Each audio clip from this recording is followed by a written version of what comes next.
Ever see those iconic pictures of leaders shaping their fingers in the so-called V for victory formation?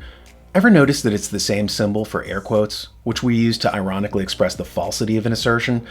The post-World War II system was a real victory for the West. Our leaders really love us and care. As used in the sentence, the Daniel Natal Show is a series of presentations by an intellectual bringing you the news of the day.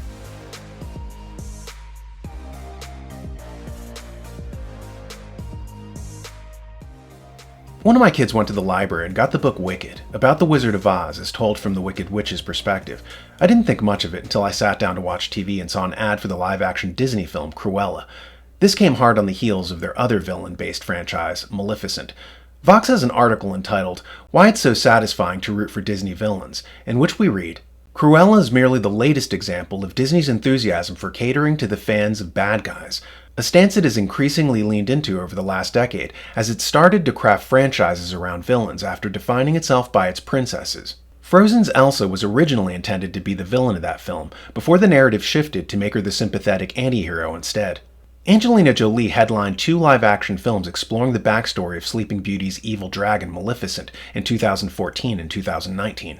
The company even took the gambit off-screen, launching a new board game franchise, Disney Villainous, in 2018, that encourages characters to play as its most popular evil characters and triumph over the forces of wholesomeness.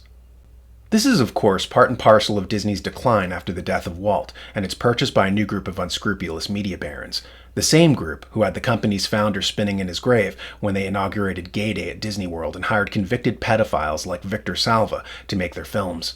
Like when Guardians of the Galaxy director James Gunn tweeted out dozens of pro-pedophilia statements, it would have been career-ending under the old Disney studios, but not so much under the new Disney policy. Gunn is still working on children's pictures with the full blessing of the top brass, as are dozens of other James Gunns and Victor Salvas. This is all part of the marketing of evil to the population, specifically to young people, the moral inversion of society. Compare the ethics of the new Hollywood to that of the old. Say, for instance, with this clip from the old movie The Oxbow Incident, where a group of vigilantes catch what they think are horse thieves and hang them before they ultimately learn that they've killed the wrong men. Consider the moral angst that this sets off. You ought to read this letter, too. You know I can't read.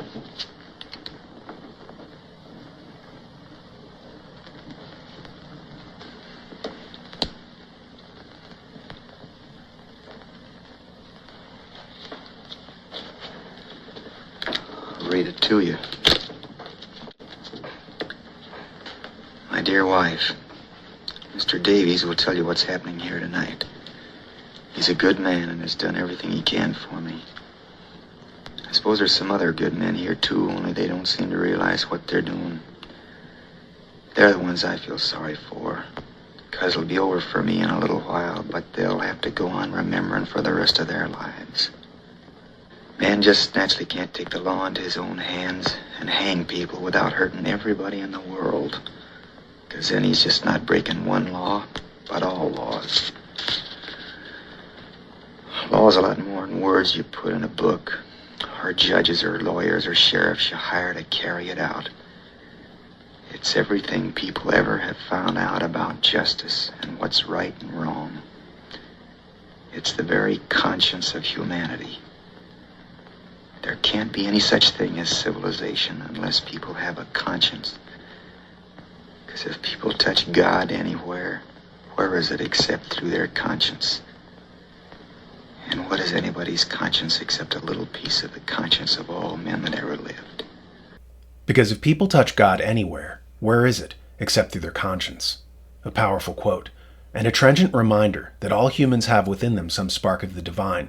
As Aristotle says, man is part beast, part angel, and we used to appeal to that part of us that was the angel. We used to aspire toward that. We had to, because, like the clip refers to, for civilization to work, people have to have consciences. But what society is now churning out are young people who don't have that still small voice in the soul that we used to designate as a conscience. In fact, studies have been done demonstrating that there are people who don't have an internal monologue at all. They have trouble conceptualizing things in their mind, like the image of an apple, for instance, or visualizing scenes from a novel that they read. What seems normal and natural for us represents an insurmountable obstacle to these unfortunate and empty people. See the article, Some People Don't Have an Internal Monologue. Fun fact, some people have an internal narrative, and some don't. Check out this young man interviewing someone who has no internal monologue. Probably most requested question was, how do you read? Like, when I read, I hear the words in my head. I don't know how you could possibly read without not hearing the words. When I read, I can see the sentence structure. Like, in my head, every sentence has a shape, so you can see, like, the shape of the sentence. And then also, like, keywords will pop out, and I can file those away into my, like, concept map. So at the end of reading something, I can have a concept map of the main topics that I read about. And I tend to move my lips when I read. So, like, essentially I'm saying it out loud, but it's just not, like, audible. So, do you visualize the setting when you're reading a book? No, it's not like images. To repeat, if people touch God anywhere, where is it except through their conscience? And what is the conscience but that still small voice in the soul? What happens when you've created generations of non-playable characters who are utterly dead inside, empty, devoid of spirituality? In that spot where God used to reside, there is nothing now but a void. Beware, because once you're hollowed out, there are individuals who are eager to step into that vacuum and to fill that void. And where you once were guided by that inner voice, by that little spark of God that we call a soul, you're now trained to be filled with the dictates of mass media and the programming of cynical social engineers. Could reading the New American Magazine boost your heart health, support your immune system, and help you lose 20 pounds of unsightly fat? The answer is no. But you should read it anyway. It'll keep you informed and provide information that cuts through the noise of lesser news outlets. thenewamerican.com. And don't forget to subscribe to us on social media and hit that like button.